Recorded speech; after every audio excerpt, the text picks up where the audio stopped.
Yeah. Good night, guys. We do apologize for the late start, but nonetheless, better late than never. And you're probably wondering if you got the right show. What is Capone doing here? Yeah, don't worry. You're at the right place. Yeah, tonight I am going to be your moderator for NDP Night Talk. All right. So please go ahead and share that live. Let's get into it. Now I have two special guests with me here tonight. I have Andrew John and Tyrone James with me tonight. Now, before I get into Mr. James over here, I'm going to introduce you, Andrew John, because you're probably wondering who is Andrew John. Now, Andrew John is actually the new candidate for South Windward, right? So I want him to give you a little history about him. He's the best person not to talk about himself, yeah? So, Mr. John, welcome. Go right ahead. I want you to let us know about you, yeah, and about the launch in Bible. Let's talk about that. Well, I go a little bit into myself. First of all, my name is Andrew John, as you would have said. I am a retired principal, I would have taught for some time. And upon retirement, I would have worked as industrial relations and research officer at the St. Vincent and Grenadines Teachers Union. And from there, I am being initiated into politics, more or less. Right now, I have been selected as the candidate for South Windward. Now, South Windward is a district from where I live. I can't really say where I'm from yet because I think my wife let that secret out that I'm not originally from South Windward. But I have been residing there for upwards of 30 years also. So it's a community which I've come to love, and would love to see grow and develop. So that's basically who Andrew John is right now. I am involved in community work, you name it. I am involved in agriculture, and sports. But at my age is mainly sit-down sports, so it's not, I love dominoes and other, table games. So that's who Andrew John is. Okay, so you mentioned the launch in Bible, right? In summer, you say you're from the West, obviously. So how was that for you? Can you give us a little insight to the mind, what was going through Andrew John's mind at the time? What was the feeling? How was it like during the launch in Bible? Well, to tell you the truth, it was sort of overwhelming for me because the emotions that was really shared on that night, the support and the love from the people, right? People turn out to listen to us, to hear what we had to offer. I really think that it was a spectacular event. And I must say, I have to congratulate the party machinery who put it off. Brother Brenton Smith and his team, they really would have done a good job. I think we had a few shortcomings, as is expected. Right. Because we had really two major challenges. We were hoping that it would have been a little bit more promoted. Right. And then we had a little hiccup with the deployment, the getting the people, busing the people. Right. So those were two major, because it really didn't affect the show too much in the long run. But I love how the party machinery worked. The show ran smoothly. And as a matter of fact, there were some initiatives there that really struck me. I remember the passing of the key, sort of symbolizing the passing of the baton. Right. And that took me by surprise. I wasn't really expecting that. So that sort of overwhelmed me. Almost to tears when that was done, because it's an awesome responsibility to let people know that you are going now to be responsible for their welfare, helping them to develop and to grow, especially young people. So that really, it dawned on me at that time that now I am fully responsible for helping our people to grow. Right. And that to me would have really been an important initiative on that night. So I think based on that, there were some others. I think we were hoping to get to, well, we had planned to have a young person introduce me, you know, from the constituency. We had a number of few persons. And then some person came up, some brilliant person came up with the idea to have my wife do it. I was about to ask you about that.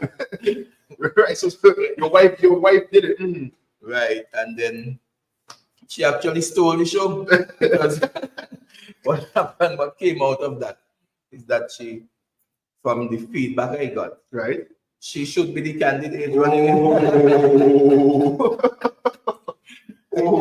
The person was there, you know, they fell in love with her presentation, right, the way she expressed herself and so on. And apart from that, the fact that we were showing that this is a united front, I think that would have resonated well with persons on that night. And I received a lot of positive feedback from that initiative. And I think even to the extent that they said it's the first time that they had really seen it happen in politics where a wife would have introduced her. Right. But in a sense, so she took charge of things, you know. So I mean, right? So I mean, behind the strong man is a strong man. Definitely. Right? I think that came off well. I think that was well received by the public. So many emotional taps that night, right? Yes. The pass of the key, the wife introducing you, so many emotional taps that night. I wanna get in though to your speech, right? There are some stuff. I'm pretty sure there might have been some people who may have missed it, right? You always have to come for those, right? And I'm pretty sure some people might want you to go a little bit more in depth and expound on what was said out there. So let's delve into the speech what was said out there at the launch, right? Oh, go ahead, take it away. Well, what I attempted to do, and I think I should have really done more on introducing myself, but I really didn't go into the introduction, right? Because I think most persons would have been familiar. But for the wider audience, I think that should have been done. But in terms of the issues affecting us, right, in the constituency, right, I have decided that I am going to go the route of consultation on the issues. Okay. And so we had a consultation with at least 2 persons from each village, bringing issues to us. And to tell you the truth, there were so many issues that were raised, you know, whether you're referring to issues on infrastructure development and roads, whether you're talking about education, and I'll go through a few of them in a little while. But I'm just giving you a list, you know. We heading the list out in South Windward. A grave concern is unemployment, the high rate of unemployment among the youths, right? And there are a number of issues relating to that in terms of how we are going to address, attempt to address the issues of unemployment to ensure that our youths are put to work. We also have the issue of education. So we know this is a district from which a number of national scholars would have emerged, right? My son being one of them. And right there in South Windward is where the nesting place is. Right. And we are saying we should be able to bring back South Windward. So I think that in terms of developing our school infrastructure, setting a solid foundation, for what we see in emerging now, and I think it comes out of the whole issue of neglect in one sense in terms of the infrastructure, but also the interference, if I may put it as that, of the government in the teaching aspect of things, meaning that so many persons were dismissed, that there was sort of an interruption in terms of that solid foundation that children were accustomed to. So in South Windward, we were affected by that vaccine mandate. And I must say that the president on that night, he made some guarantees. He made some promises there that I am planning to keep him to, because we are saying from the NDP that if elected on the first day, every single teacher who was dismissed, every worker basically who was dismissed would be reinstated. And that is what we have been fighting for all the time. You see, on that night, I really could not have gone into details on everything, but I would have appreciated the president really taking up on that issue and expanding on it and making those promises. I have to go back on his speech and record them and claim for him so that he will know that we are going to be holding him to those. So there we looked at a number of issues affecting us in relation to security as well. Right now, we don't have police station, a building in Stubbs. You notice that they would have left the police house, police building, maybe about 5 years now. They're about, and they're renting somewhere, so they seem not to have a plan in place, you know. And farmers are experiencing so many difficulties in terms of predial larceny, you know. So you can't have the police cramped. They have no transportation, you know. So these are issues that we have been looking at, that we need to look at and see how we could address them. We are going to ensure that a proper building is placed in that Stubbs area, that police building is properly built, taken apart, because it can't fix now. It has been there closed up for over 5 years. So, you know, we have to replace that. And not just the station, we have to ensure that we have security. One person from Diamond said security is a very important issue in Diamond. You know, in the nature of the community, you know, that is something that needs a lot of work. So we're either thinking of maybe stationing a mobile patrol as soon as possible into that area so that we could have persons could feel safer. Yeah, that is very important to us. So those were some of the issues that we would have highlighted, you know, in terms of education. We also talk about things like agriculture. I think when I visited someone in Simon, the gentleman said to me, all we are asking is that you get market for our produce. And when you hear the Minister of Agriculture say we can send out a 20-foot container from St. Vincent over a period of time, I was saying to him, you need to go to Simon and find market for those people in Simon. All they're asking for, they're able to produce. All they're asking for is find a market for us, let us be able to. And I think the NDP has a plan in place for agriculture. Yeah, it's one of the four pillars. Right, for agricultural development. As a matter of fact, that's one of the things, well, the pillars were really what attracted me. You know, somewhat towards the party as on a whole. Because we have that plan in place to assist persons with their produce, you know, and with predial larceny and so on. So agriculture was another area which we mentioned. I also mentioned in agriculture the fact that we need to encourage people to eat healthy. Right now, one of the things we are facing is high cost of living. When it comes to food and the purchasing of food, it takes all our income. So we are encouraging persons now to get back into planting and growing food, growing their own food, maybe a little garden in their backyard and so on, because you need to eat healthy. And we know, yes, right now we have been plagued by these non-communicable diseases, hypertension, diabetes, you know, heart disease. We have been plagued as a society. I have a very good friend who lost a limb recently, and I was really shocked to know that he would have lost that limb so quickly. So it brings us again to healthcare.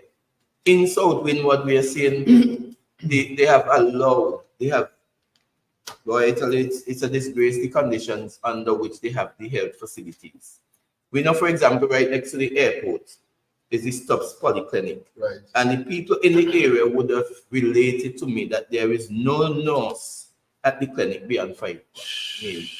And if there is an emergency, you know, you could understand the implications that have for health, you know. So you have to journey into Kingston anything after 5 o'clock.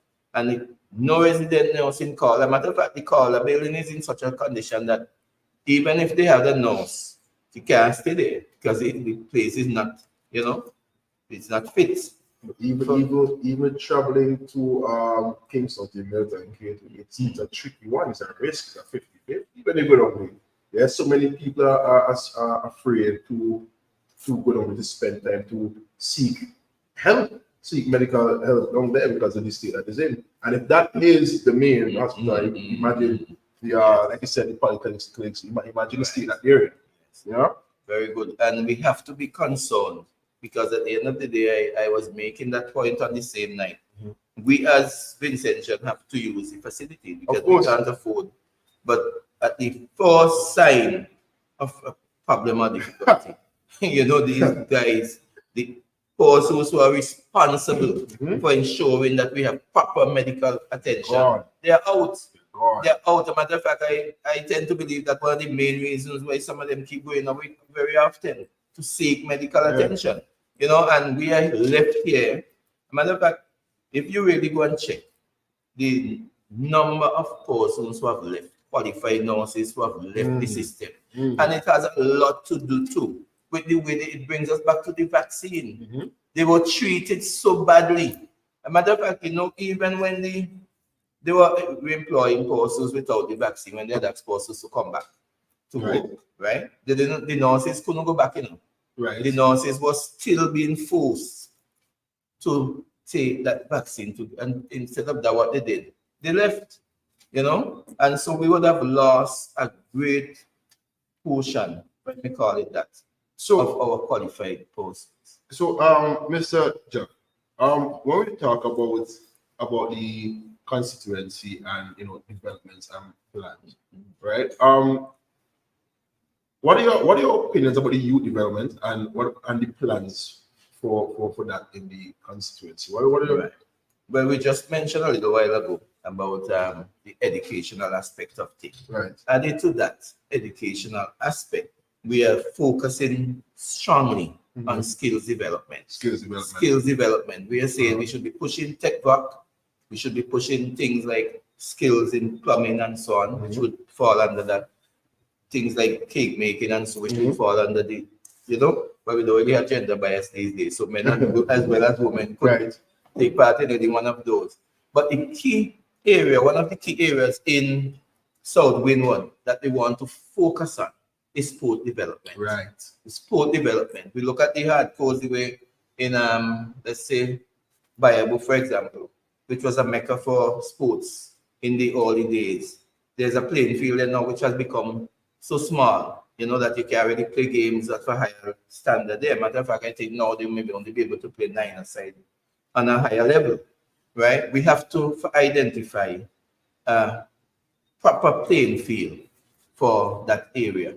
And matter of fact, some persons have already brought forward some names, places, identified some places, and that goes throughout the constituency in terms of sport development.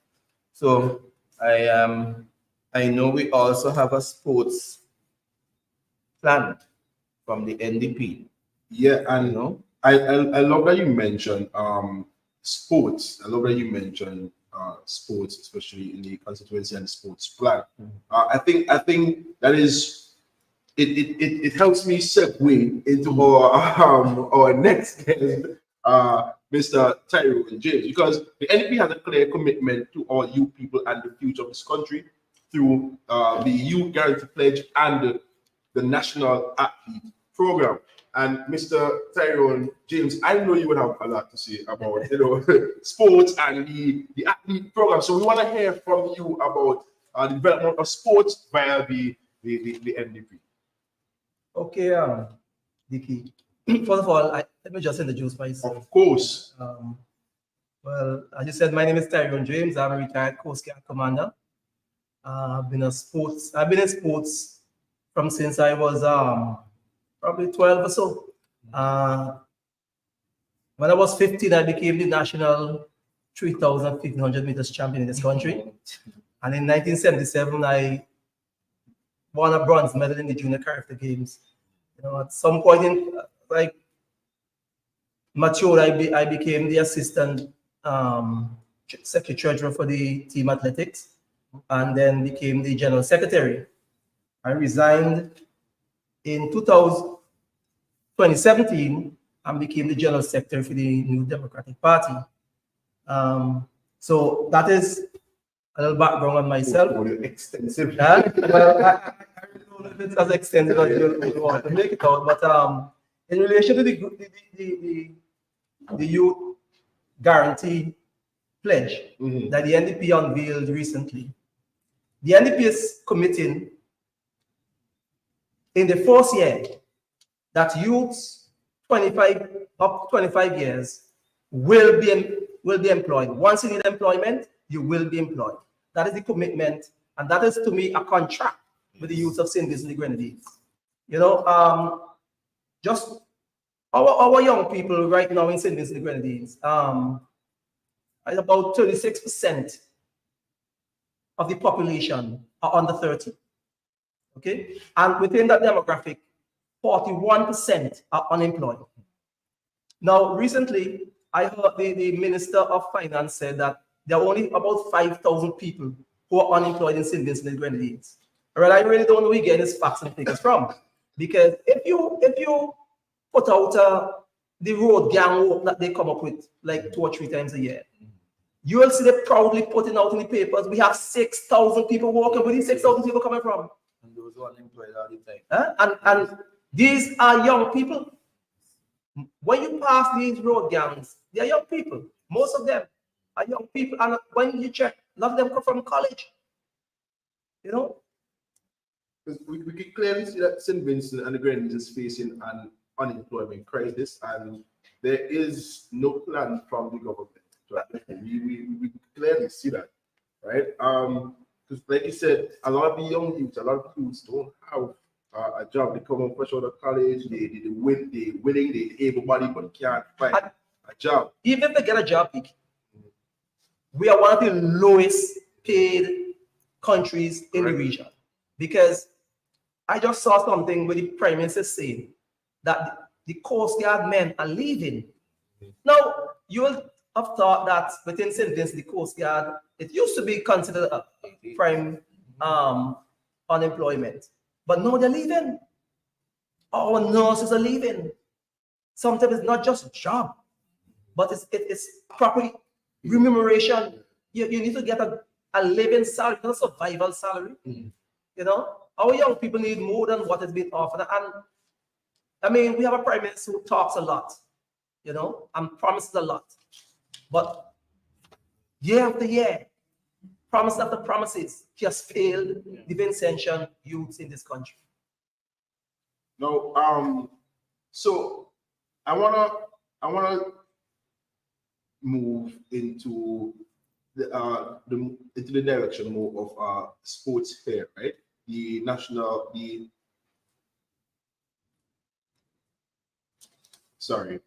national athlete program. Sorry, right? I want to move into that direction, right? Because we've seen a situation where I won't call him name, but one of our athletes, basically had to go on television and see their piece about not getting any. That is a sad and unfortunate situation, and it should not have been. Right. But before I get into that, I just want to preface what we're discussing with some information I checked. Please do. In terms of the value of sports globally. Now, for the youth sports market in 2022, it was valued at $37.5 billion US. And for 2027, the state will get up to $69.4 billion. Now, the global sports revenue for 2023 was $242 billion, estimated to rise to $623 billion US dollars by 2027.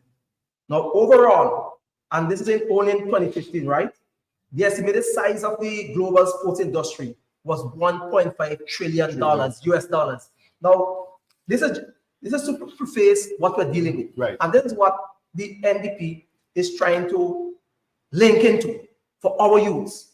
Because once we can get our youths in these things, then not only the youth will benefit, not only the athletes will benefit, but St. Vincent will benefit. They'll have a lot of spin-off from this. Okay, so the new Democratic Party has put out the National Athletes Program, right. And the problem that this athlete has faced, okay, this is what the problem will be addressing, because it's to provide support, financial support, and assistance to national athletes to assist them in the training because, look, I was an athlete, and being an athlete at that level is expensive.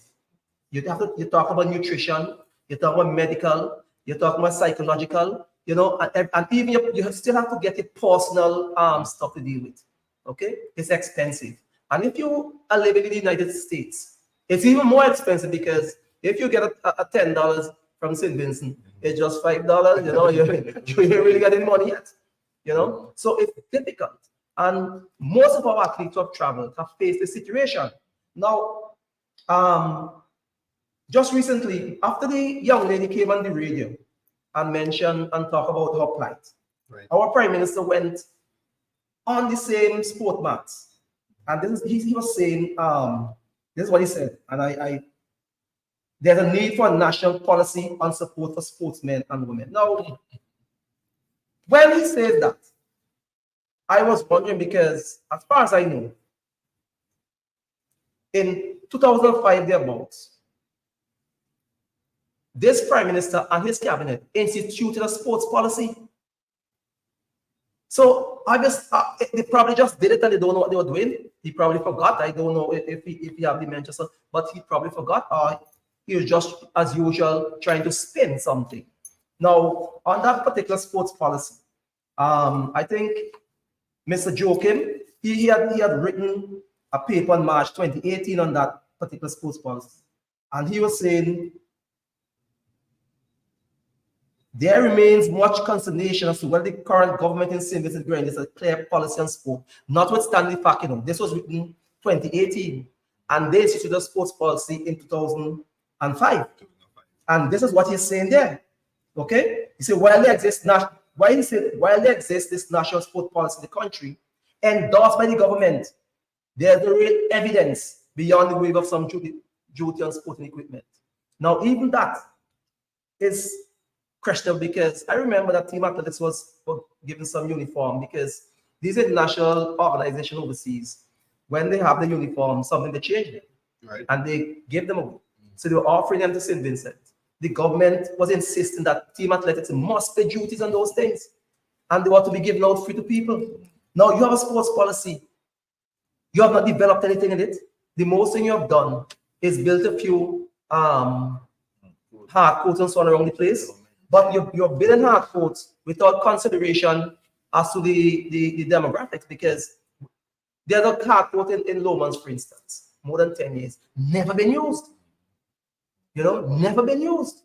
And if you go around St. Vincent, you'll find more evidence of this wastefulness by this government, political wastefulness, because all they want to do is to, for them, building the hard court is sports success, not using it, building it. Now, in contrast, when you contrast it to how, say, Dr. Friday approached the whole thing, he is saying,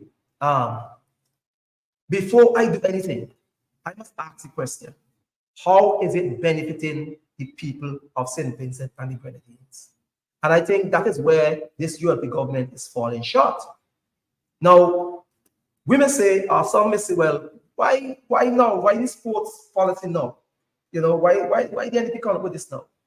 But I must remind people of St. Vincent and the Grenadines that it is not now. Because when Dr. Friday had his first election in 2020, he had made promises of lighting sport hard courts in every community. So it is not now. It is not new. He is just unpacking other issues beyond what he presented.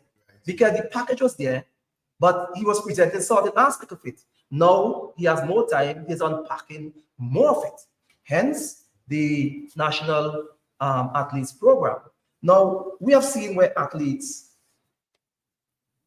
needing uniforms, soccer teams, when you walk under by Singer, right, you see them with begging with sponsorship and so on. You know? Now, we have a national lottery, supposedly for sports and culture.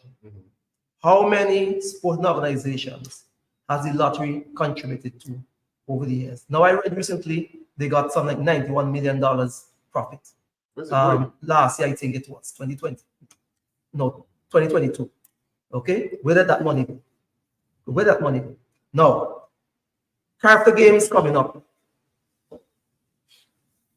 next week or so. Right. Easter weekend. Okay, Easter weekend. How much money has the National Lottery put into Character Games? Last year, Character Games, how much investment has the National Lottery made in the character team last year? The year before, how much money did the National Lottery invest in the athletes that the Prime Minister will come and start talking now about he need a national process for the sportsmen and women, and the National Lottery refusing, notwithstanding being written to, refusing to support the athletes of this country? The ULP has failed the people, and has failed the young people, has failed the sporting people, has failed the athletes of St. Vincent de Grenadines.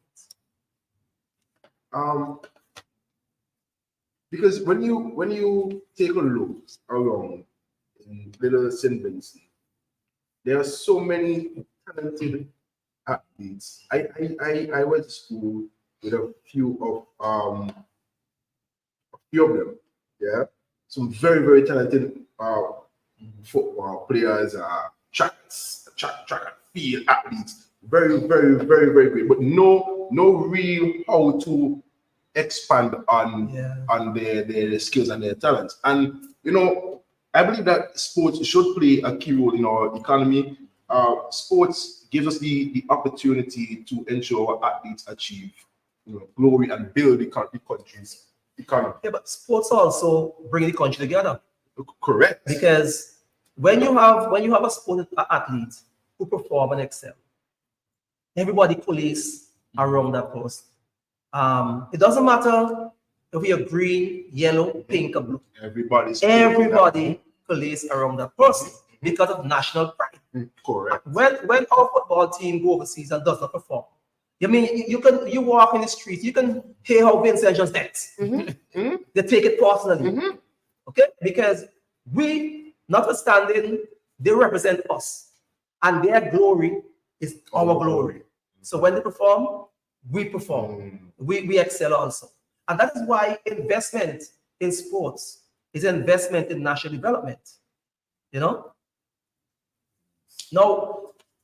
just to highlight how this government has failed. In 2001, the government brought a boxer from Cuba, a Teofilo Stevenson, a boxer, an Olympic, you remember that? An Olympic and international boxer here. Right. And at that time,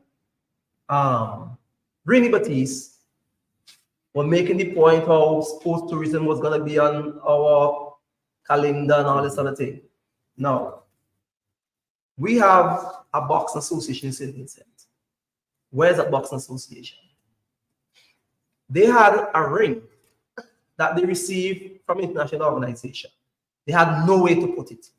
And up to this day, since 2001, the boxing association still has no home to put a ring. And they brought a man to tell us how good we are and how they're going to support sport in this country. I'll be honest with you, Mr. James, if you didn't understand, I didn't know. I didn't know we had a boxing association. I didn't know. Listen, Vicky, to underscore all of this, right? I remember some years ago, the chairman of the National Sports Council said that sports was not the government business. He said sports was responsibility of the organizations. When the government provides, government only doing something off the ticket, and so as a result, he was charging primary schools a fee to use the playing field for the track and field sports and so on. You remember that? Insanity. Okay, then. And that is the government. That is government who love Vincentians, who looking now to want a sports policy for young people. That is the government. I mean, I don't know how Vincentians through all of this, could still shout and dance and because they get behind this ULP government. I mean, Friday was so concerned about the state of unemployment in the country, along with crime, with young people and so on.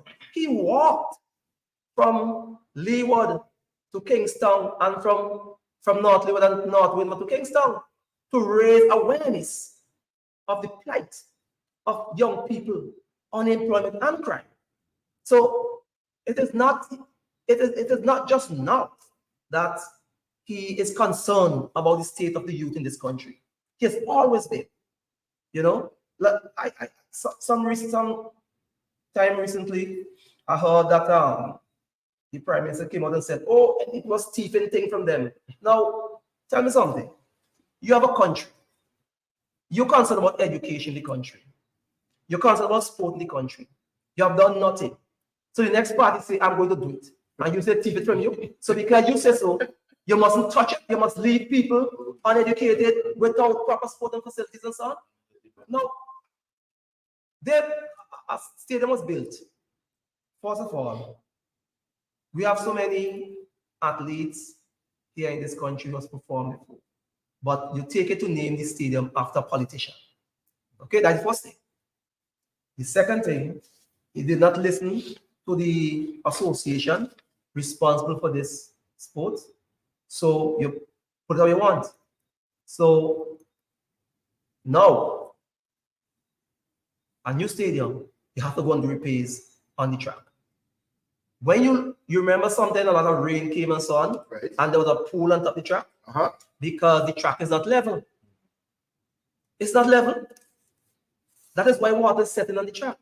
But when water settles on the track, it destroy the rubber on the. And that's a serious hazard for any athlete Yeah. that decides to be out on that track. Now, along with this,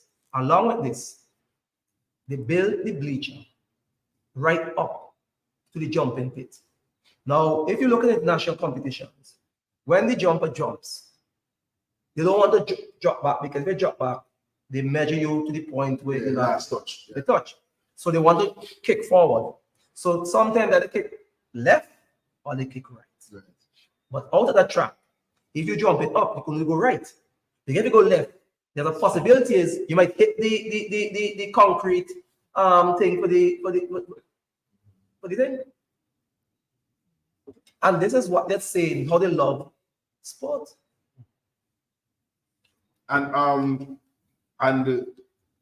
we're talking about that, right? And there's so many people, and I want to get back to you, Mr. John. There's so many people in the community in South Wales that are willing and that have the ability. It's clear to see that they have the ability to excel in sports. Are you a firm believer in community sports and bringing the community together through sports? Well, in South Windward in particular, some of the biggest events that you would see would be at the opening of football. In Bible, you literally can't pass through there, you know. One big block. And in Stubbs, I know Stubbs again is another area where football and cricket are played, you know, on a serious level. Well, it used to be played on a serious level, but the playing field was upgraded, and so the use of it has not been as open as it should have. So we're not developing the level, we're not seeing the level of young people coming through. Now, with a serious policy in place, you know, we could see, for example, right there next to that school at Stubbs.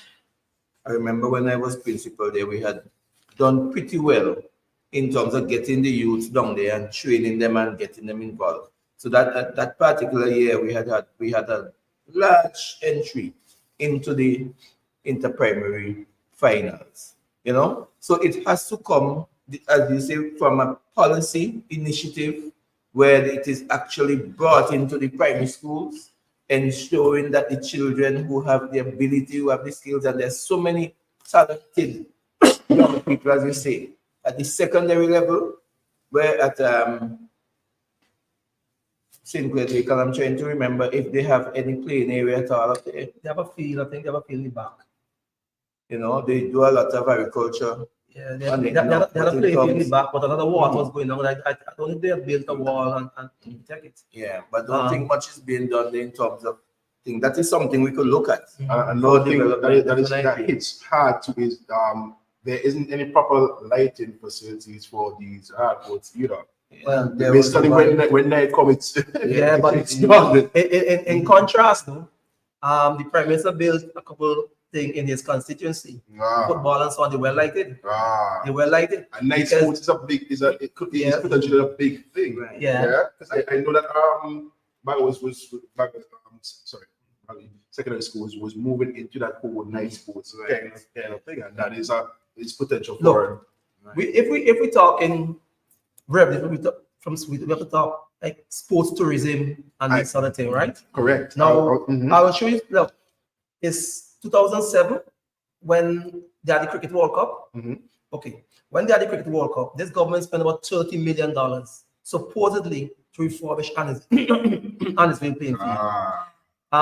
They announced that after that they're gonna have teams coming here and playing and doing this and so on. Now, which team has ever come here beyond the ward style that the Prime Minister provided? What team has ever come here? No. They have a next the T20. Yeah, coming up. Right. They have to go back and refurbish the whole place. They have to spend money again because this government is about they will build something, they will not maintain it because the success in the whole thing is not if it works, but if you build it. So once you build it, you know, that is good enough. You move on to build something else. It's just about building buildings and moving on. And I don't want to come off these in terms of sports, but there's so many examples of that. Even when I was doing NDP on the go, shameless plug. I was doing NDP on the go with Dr. Friday, and we went out to see the Montreal agriculture park, and it is in basically red, and that you can see that a lot, and it is evident as well with some other sports facilities and hardwoods. It's built, but there's no continuous appreciation and love for the building. It just existed. But prime example of that is in Bayabo in South Windward, where I had court. You remember that hard court right next to the resource center? Right. They had lit that was lighted, and then I remember the young people clamoring for electricity in the night. They think you have to just put in a coin and you will get electricity. All that has gone. I passed there about a week ago, and I was surprised, well, ashamed really, to see that is being neglected. And we have so many young people there.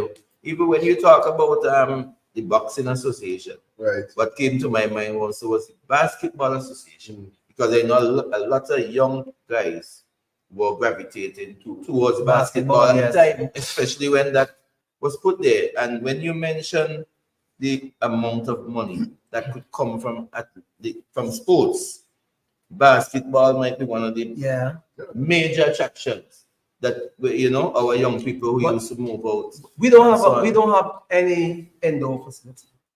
Now, our athletes perform on concrete, the netballers, the basketballers. That is backing. Okay? And you put it generally. But when they have injuries, there's no recourse, there's no assistance to them. Right. Okay? To get proper medical attention. So they feel better, they come back and play. 5 years after, they walk with a stick, some of them bend over and all sort of stuff. That is how our athletes survive. Now, I just want to come back a bit to the NDP's athletes program. And to say it is a comprehensive, it's not only geared towards the elite athletes, because the NDP has said that the policy that they craft will be in consultation with the sporting organizations. And that suggests to me at some point that there'll be a sport tripartite, because how I see it is that government, the NDP, the sporting organizations, and the business community, you have to come together to get support and sponsorship for our athletes. You can't wait till one of them can't buy food, can't buy medicines in the States, they can't find out to live, and so on, to suddenly get $52,000 this and say you want a sports policy to assist sports people. You can't wait for that.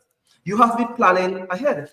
Now, in this regard, the NDP will be looking at sport in the primary school, at preschool, primary school, and so on. Come. So from the very beginning, right? Because the thing is, you have to look at physical literacy and essentially sport for life. It's not just so. By doing that, you'll be able to identify athletes early. You know, because when you start this activity you have physical literacy in the preschool people, you know, and so on. You have it in the primary, start identifying persons and so on, and then not only that, you have to address the issue of coaches' qualification and so on. So there have to be some national standard as to how we deal with coaches, because the athletes can't go there on their own. Right. So we have to have coaches qualified and properly compensated to assist the athletes at the different levels, you know. So it's not just a matter of facilities or assisting a few athletes who come to the top, no, because it's holistic. Right. So when you start at the preschool, you come to primary and so on. What you have in there is a healthy nation, because what John mentioned, the thing about obesity and these other things, non-communicable diseases, it will address a lot of that, you know. So when the NDP is looking at the sports policy, it is not just to assist the elite athlete.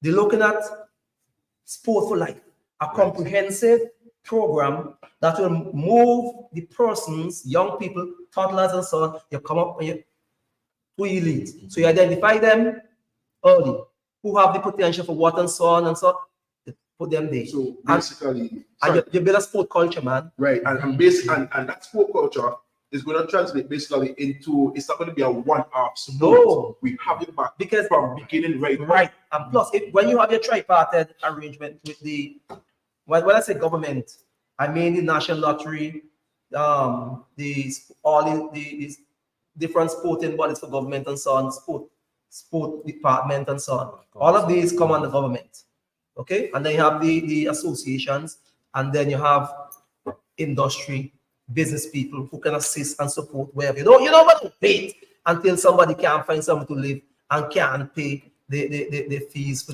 the coach and so on. All right. So many great points made here tonight, guys. Tyrone, I love the fact Mr. Jimmy came. Both of you came with your facts. You were there, you know, and you said your piece. We are going to wrap it up here, but all right, Mr. John Andrew, I just want you to restate your vision for South Windward and how sports can benefit the youth in South Windward. If you could just restate that for us, so that you know we for those who maybe just join, for those who just want to hear it again to really grasp it. So as we were saying earlier, some of the problems we're facing, especially among the youth, is unemployment. You know, unemployment, no sport development, lack of facilities, proper facilities. South Windward, as I said earlier, was and still has the potential and will be one of the strongest sporting areas in Sydney. We have had cricketers playing at the national and international level. We could do it again with a program as was outlined by Mr. James. If a program like that, or when a program like that is instituted here, we could see our young people rising. One place that comes to my mind is a place like Victoria Village. Strong young men who have basically, if they're not on the construction site, they have nowhere but this block to really go. And you know how that turns out. You know how that turns out. We're saying with a sports policy in place, we could see these young men. And if they're trained from a young age, if they're trained from a young age, they can see themselves earning a living through sports. Yeah. We could see people coming to South Windward because of sports. So it's not just a bringing together of the community, but a bringing together of the country. Yes, when I played sports, we went to all different areas, different leagues to play, and we need to have that where persons can come to stops, come to Bible, come to any district and play sports, with our people out there. You mentioned about Victoria Village, right? Thank you so much for that. You mentioned about Victoria Village. I just want to say my little sense. That I do remember on multiple occasions passing through Victoria Village, the guys on the block. I've maybe, if I passed there about 5 times, I'm being honest, I passed there about 5 times. 4 times these guys on the block were playing raisins. They had the football and the raising. And it's not just no 1-2 pass. If you see skills go low, so the inches was there. It's there, but just nowhere to send it out. That's right. Yeah. Tyrone, Mr. James, if you could, give us some final comments on the need for investments in sports as a development strategy for our country, that would be really, really lovely as we begin to wrap it up. Look, the NDP has a vision. Okay, Dr. Friday has a vision. He's articulated that vision to Vincent Chance. I mean, we are just discussing the vision. What I'm saying here is really Dr. Friday's and the NDP's vision, not mine. Okay, I'm just articulating the NDP's vision. And I believe, because I think when Dr. Friday speaks, you can trust him. I believe that once he says this is the direction he's going, that is the direction he will go. Now, just to close my thing, I just want to read something from an article that was written from Team Athletics, and it says, funding of sport is not an area of major concern to the government. And this is evidenced by the seeming unwillingness of National Sports Association sit with the national lotteries and National Sports Council to establish a national sports master development plan, complete with appropriate funding. Now, this is what Dr. Friday is addressing through this plan that he has. And he said, we remain one of the few countries where the government makes absolutely no financial contribution to the training of athletes who are either approaching or already as top sales athletes, yet we're expected to do well on the international scene. That's what is happening now. Because here the Prime Minister reacting the usual knee-jerk response that, oh, we have to do this now because somebody notices something. Okay? And finally, he said the time has come for a comprehensive way that we should approach sport in this country, and the change that will only begin, and that change can only begin with meaningful, open discussions about sport and development strategy. Only then can we forge critical development imperatives that locate sport in its proper place. I am saying that is what the NDP under Dr. Friday is doing. He is saying we want to position sports in its proper place. We want to benefit from sport tourism. We want to give our young people an opportunity. Sport will take them out of poverty. Sport will take them out of crime. Sport will help in many different ways. He'll help in other ways. And this is the vision of the New Democratic Party and Dr. Friday. It is possible, and it can be done, and it will be done on the NDP. Guys, thank you so much for being here tonight with me. Andrew John, the new candidate for South Windward, thank you for taking time out to be here. Thank you for expressing your views about sports and development for the constituency of South Windward. Mr. Tyrone, James, thank you so much for all the insights that you brought here tonight. The factoids that you had there ready to just shoot them out. Yeah, you were you really had them ready to go, right?